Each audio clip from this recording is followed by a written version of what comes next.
we begin with a story you'll only see here, a disturbing follow-up to our continuing investigation to healthcare inside the Department of Veterans Affairs. New revelations tonight about how long it's taking veterans to get the healthcare they need, even after all the promises officials made to fix a seriously broken system.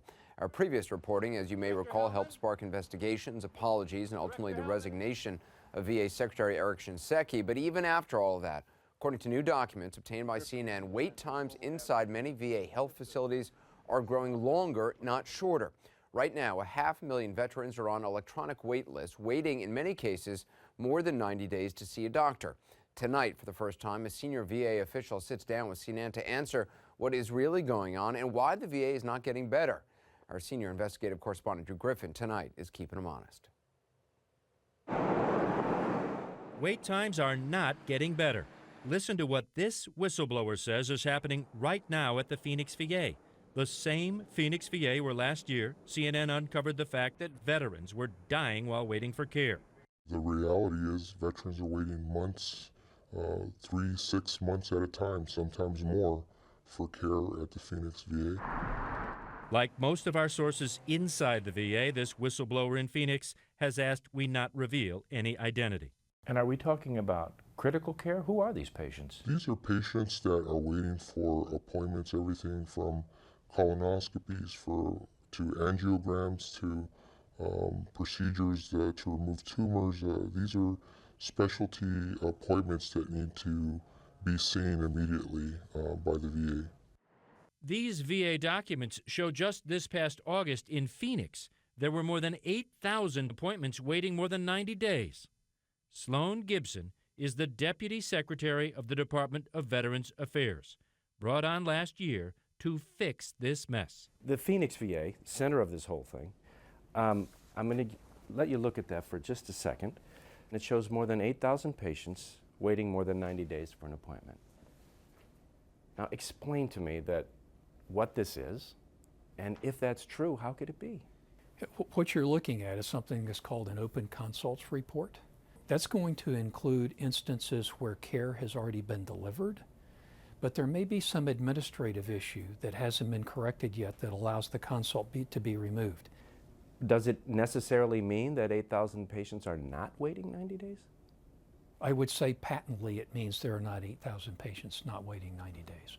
Are there some patients waiting longer than they should be waiting? Yes, there are. And how can you guarantee, how could you make a statement so strongly that they're not? I'm saying some of them are not. Some of them are not, but do you know how many are not? No, I don't know. I don't know for Phoenix, and I can't tell you for the top of the VA. And it's hardly limited to Phoenix. This internal draft memo leaked to CNN warns currently wait times are increasing significantly. That's actually a slide deck that was prepared for me. Okay, so you know very much about it. The pending appointments over 30 days plus the electronic wait list is almost 500,000 today. How can it be? And the lesson that we've seen in location after location is when we improve access to care, whether it's by adding staff or space or productivity or care in the community, more veterans come to VA for more care. Well, you're saying you're a victim of your own success. I would say the challenge that we have is a structural challenge.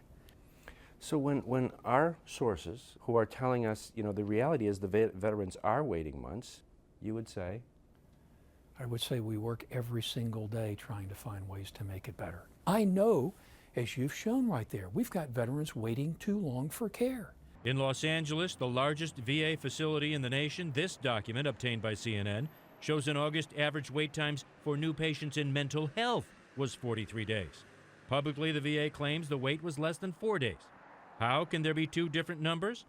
The VA changed the way it calculates wait times. When asked how the new calculation is made, CNN was sent this 7-paragraph explanation defining preferred date, create date, differences between patient and clinic actions, future scheduled date, and various readjustments for a no-show or cancel by a veteran. According to the statement from the VA, this methodology allows VA to capture the full wait time experience of the patient. Sources involved in actual scheduling tell CNN it's just confusing.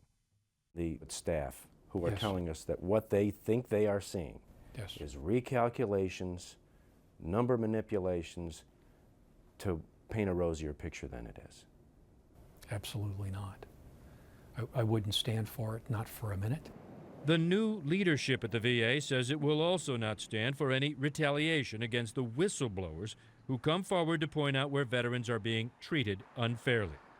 But in preparing this report, CNN has learned VA managers were already searching for a leak.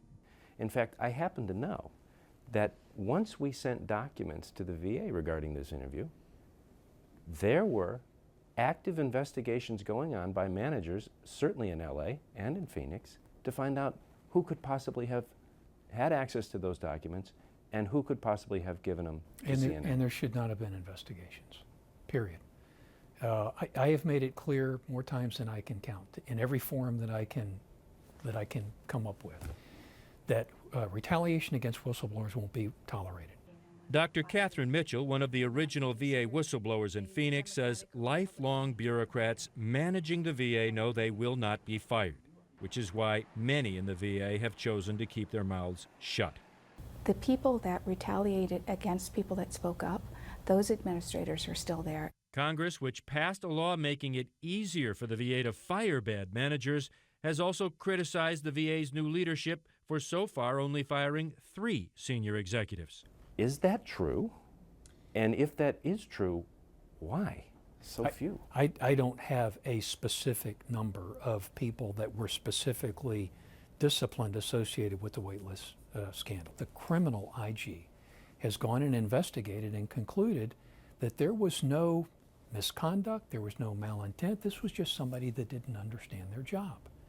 But the managers of those people obviously weren't not doing a good, I mean, you're from private business. I don't have to tell you that. We have managers and supervisors We had who managers, have not done their job. We had managers that didn't understand how to do scheduling either. So maybe they shouldn't be managers? And so, well, and maybe they shouldn't be. More than 50% of our senior leaders in VHA have turned over in the last 24 months. Congressional and VA sources remain unconvinced at just how much really has changed since the scandal, except the way the VA management recalculates its wait times, which, according to Dr. Catherine Mitchell, still do not tell the whole truth. Do you think, based on your knowledge of how the system works, that veterans are still dying waiting for care? Yes. Yes. No hesitation. No hesitation at all. Drew joins us now. I mean, those are serious allegations. Is there any way to prove veterans are still dying waiting for care? It's tough to prove, Anderson. Are veterans still waiting for care? Yes. Are veterans waiting dying? Our sources say yes. Are the waits causing or contributing to those deaths? You know, it takes a look back, a medical review, more or less a medical trial to find out. What we do know is a just-released Inspector General's report looking back at urology patients in Phoenix in 2013 and 2014 did find delays and denied care to veterans, significantly impacted their care, that's a quote, and several of those veterans died.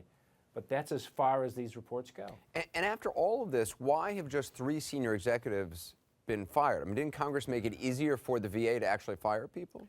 It is easier, yes, but it is still not easy. You know, 2 managers removed from the Phoenix VA in the wake of that scandal, they're still on paid leave. It's been like 18 months. Sloan Gibson and Secretary Bob McDonald, I can sense their frustration. They're from the private sector. They're trying to manage this bureaucracy, Anderson. It is really out of control, according to our sources. They're having a tough time firing poor performers. So what they try to do is move them around, move them into positions where they can't do any harm. But it is not easy.